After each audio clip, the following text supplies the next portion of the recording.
ওকে তো ভাই রঘু ডাকাতের প্রথম গান তো ইন্টারনেট হ্যাং করে দিয়েছে। আরেকদিকে শাকিব খানের প্রিন্স সিনেমায় থাকবে তিনজন হিরোইন, সেই সাথে শাহরুখ ও জুনিয়র এনটিআর কি নিজের পায়ে নিজেই কুড়াল মারতেছে। সবকিছুই জানবো, শুধু ভিডিওটার সাথেই থাকুন।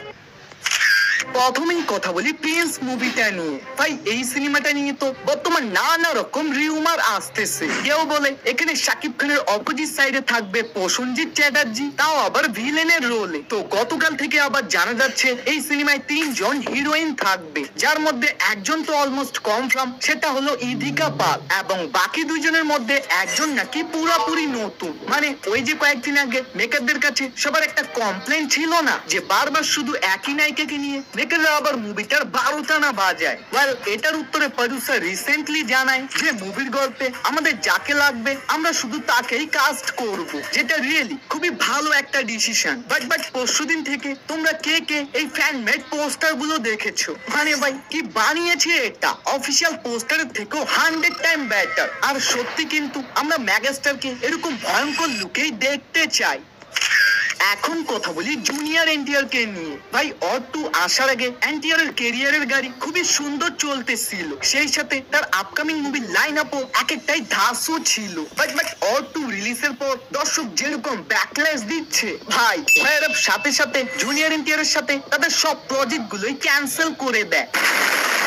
তবে এর মধ্যে জুনিয়র এনটিআর আবারও একটা বড় মিস্টেক করতেছে। আসলে ড্রাগনের পর ওনার ত্রিবিক্রমের সাথে একটা মুভি করার কথা, কিন্তু অর2 অবস্থা দেখে তিনি ডিসাইড করে ড্রাগনের পর তিনি ডাইরেক্ট দেবারা পার্ট 2 এর উপরে কাজ করবে। ইয়েস, শুনতে অবাক লাগলেও এটাই সত্যি, যেখানে দেবারার কাজ মাঝখানে বন্ধ হয়েছিল, তবে এনটিআর চায় এখন ওটাই তৈরি করতে।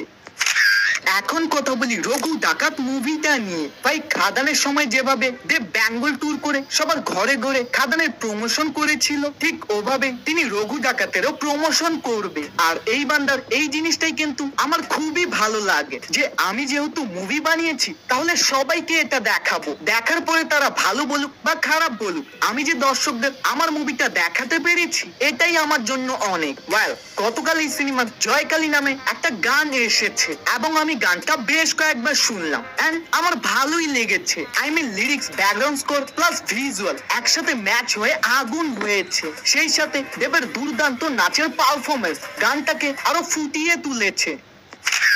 এখন কথা বলি কিং মুভিটা নিয়ে। ভাই এটা তো আমরা সবাই জানি, কিং মুভির একটা অ্যাকশন সিকোয়েন্স শুট করতে গিয়ে শাহরুখ হেভি ইনজেক্ট হয়েছে, যেটা আমরা রিসেন্টলি তার ছেলের ব্যাটস অফ বলিউডের প্রমোশনেও দেখেছি।